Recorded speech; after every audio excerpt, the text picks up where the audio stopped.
Bienvenue dans cette nouvelle édition du Morning News. Au sommaire, le Mogabo, le mouvement pour Ali Bongo Ondimba, à la rencontre de la diaspora gabonaise en France. La causerie politique a eu lieu ce samedi à Paris, la capitale française. Le collectif Natama au Burkina Faso a fait sa rentrée politique. Les 6 partis qui composent cette coalition appellent à la candidature de Jean-Baptiste Natama à la prochaine présidentielle. Et lumière dans ce journal sur la fabrication des chaussures en raffia au Maroc, une activité florissante grâce à une demande de plus en plus importante sur le marché international. Le Mogabo, le mouvement pour Ali Bongo Ondimba, était donc à Paris en France ce samedi. Il s'agit d'un rassemblement de hauts cadres du Parti démocratique gabonais qui souhaite expliquer l'action du chef de l'État. La délégation s'est adressée directement à la diaspora gabonaise de la capitale française, Awa Barkala. C'est à Paris, le samedi 6 juin, que le mouvement gabonais pour Ali Bongo Ondimba, le Mogabo, a choisi de rencontrer la communauté gabonaise de France et d'Europe pour la 4e causerie citoyenne. De nombreuses hautes figures du gouvernement gabonais ont fait le déplacement pour échanger avec leurs concitoyens de la diaspora. Le but était également de promouvoir et de défendre les actions du gouvernement pour le Gabon émergent. Le mouvement gabonais pour Ali Bongo Ondimba souhaite donc expliquer à tous que dans cette vision, Ali Bongo Ondimba est bel et bien sur la voie qu'il s'est tracée, qu'il a réalisé un certain nombre de choses bonnes pour le pays et que donc il faut lui permettre de continuer son action pour pouvoir réaliser l'ambition qu'il s'est fixée pour l'horizon 2025. L'objectif du Mogabo vise à dialoguer, entretenir et pérenniser la proximité avec la diaspora qui, de son côté, est venue en nombre exposer ses attentes, ses questions et ses préoccupations. On a besoin d'avoir une politique claire du Mogabo. Parce que bon, là, il nous faut comprendre que c'est un mouvement citoyen.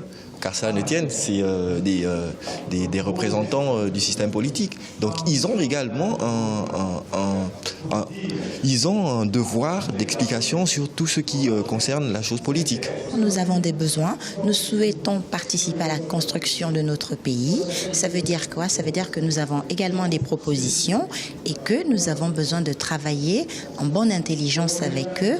Et pour ce qui est du climat social de ces derniers temps au Gabon, je pense que les amis du mouvement du président Ali Bongo Ondimba ont compris la nécessité de discuter avec les Gabonais, d'échanger avec eux et de prendre le ressenti de tous les Gabonais, qu'ils soient à l'étranger ou au niveau national. Et je pense que c'est un espoir. Aspirant à créer une nouvelle dynamique dans le contact avec les citoyens, le mouvement gabonais pour Ali Bongo Ondimba, créé en mai 2015, a annoncé avoir rencontré près de 3000 Gabonais et ne compte pas en rester là. Au Burkina Faso, le collectif Natama a fait sa rentrée politique ce samedi. À cette occasion, les partis qui composent cette coalition ont réitéré leur appel à la candidature de Jean-Baptiste Natama à la présidentielle d'octobre prochain. Une élection qui doit mettre fin à la période de transition dans le pays. Un reportage de notre correspondant Burkina Faso, Wandiam Valentin Compaoré. Le collectif Natama 2015, un rassemblement de partis politiques et d'organisations de la société civile, a organisé sa rentrée politique ce samedi 6 juin 2015 à Ouagadougou au Burkina Faso. Une rentrée politique aux allures de pré-campagne avec un appel à la candidature de Jean-Baptiste Natama à la présidentielle d'octobre prochain. En vue de redonner corps aux valeurs de justice, d'équité et d'intégrité dans notre pays, conformément aux aspirations de notre peuple militant et récemment insurgé. Lançons en conséquence, solennellement, en ce jour et en ces lieux, un vibrant et sincère appel aux patriotes et militants Jean-Baptiste Natama en vue de sa candidature que nous déclarons victorieuse à l'élection présidentielle du 11 octobre 2015. Selon les auteurs de cet appel, Jean-Baptiste Natama incarne mieux les aspirations de la jeunesse burkinabé. Un appel entendu par le candidat qui promet un Burkina nouveau s'il est élu en octobre prochain. Je peux vous dire oui, il existe une voie alternative. Oui, il existe de l'espoir. L'espoir d'un renouveau pour le Burkina. Le vrai renouveau. Dans cette quête, je puis vous assurer que je ne vous décevrai point.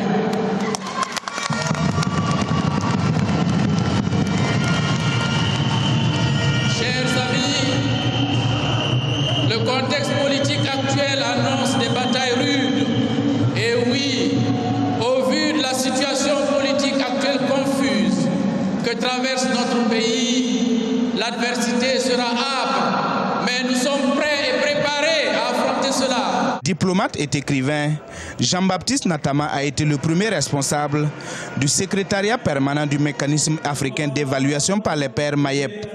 Il faut noter que les élections couplées présidentielles et législatives sont prévues pour le 11 octobre 2015. Nouveau rebondissement au Sénégal dans l'affaire Karim Wade, ancien ministre emprisonné pour enrichissement illicite. Selon un groupe de travail des Nations Unies, cette incarcération doit faire l'objet d'une réparation intégrale pour détention arbitraire. Ses avocats réclament donc sa libération immédiate. Un reportage de notre correspondant au Sénégal, El Hadjaï. Les avocats de Karim Wade réclament la libération immédiate de leur client, une décision qui intervient après les travaux du groupe de travail sur la détention arbitraire du Conseil des droits de l'homme de l'ONU. Il estime que l'ancien ministre sénégalais, incarcéré depuis avril 2013, doit faire l'objet d'une réparation intégrale pour détention arbitraire. Chaque minute que Karim Wade restera en prison, cette minute va enregistrer un défi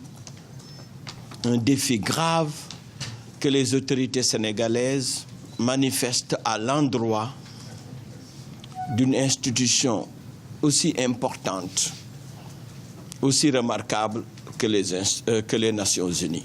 Le groupe de travail des Nations Unies a plusieurs résolutions, 1991/42, 1997/50, 15/8, 24/7 et 2006/102. C'est par ces mandats et ces résolutions que le groupe de travail agit au nom et pour le compte de l'Organisation des Nations Unies. Le porte-parole du gouvernement conteste la légitimité de ce groupe de travail. Selon Omar Youm, l'avis de ce groupe n'est que consultatif. Il est clairement dit dans la fiche d'information numéro 26 qui encadre la mission et l'exercice de la mission du groupe de travail que ce groupe de travail n'est pas là pour se substituer aux juridictions nationales, particulièrement les juridictions d'appel. Et tout le monde sait que le cas de Karim Wade a dépassé la phase de détention. Nous sommes dans une phase d'emprisonnement justifiée par une décision de justice régulièrement rendue par les juridictions souveraines de l'État du Sénégal.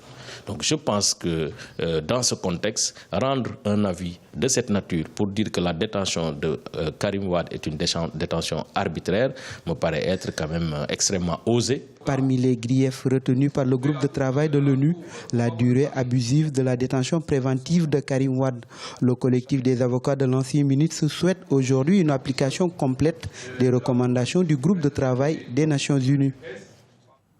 Lumière à présent sur la fabrication des chaussures en raffia au Maroc. Une technique introduite à Essaouira est présente désormais dans plusieurs villes du royaume. Le raffia, lui, vient de Madagascar où les fibres sont prélevées et séchées. L'activité est en tout cas florissante avec des chaussures destinées au marché international. Emmanuel Milimono. Le Maroc est certes réputé pour son huile d'argan et sa production de safran, mais il l'est également pour ses fabricants de chaussures en raffia. Ces chaussures soigneusement conçues à la main sont destinées notamment aux marchés européens et américains. Douces et malléables, les chaussures en raffia sont traditionnellement fabriquées dans 3 villes marocaines, Salé, Mohamedia et Essaouira. Les principaux fabricants sont essentiellement des femmes. La concentration et le travail minutieux qu'elles exigent fait qu'il faut toute une journée pour tisser une paire de chaussures, tandis qu'une conception plus complexe pourrait prendre jusqu'à 2 ou 3 jours. Le raffia, un produit naturel, sans éléments artificiels. Il est recommandé notamment par des médecins, car il est excellent et sain et ne nuit pas aux pieds. L'activité est florissante et rapporte tant aux fabricants qu'aux revendeurs. Les chaussures en raffia s'avèrent très prisées sur le marché local et international. Les ateliers situés dans cette ville marocaine reçoivent de nombreuses demandes venant de l'étranger, selon Sana et Taifi, qui gère un magasin de vente de chaussures d'été en raffia à Essaouira. Il y a une forte demande et nous recevons beaucoup de commandes de grands magasins et de grandes maisons de mode. Ils nous proposent des modèles et nous fabriquons ce qu'ils veulent. Nous avons des clients en France, en Italie et en Australie. Nous travaillons avec de nombreux pays. Selon le modèle et la finesse qu'elle exige, la gamme de prix des chaussures de luxe varie entre 100 et 600 $ dollars américains. Ici au Maroc, les acheteurs peuvent s'offrir une paire pour environ un quart de ces prix, soit l'équivalent de 30 dollars américains. C'était le journal de la rédaction. Merci de l'avoir suivi. Retrouvez dans un instant une nouvelle édition de l'information.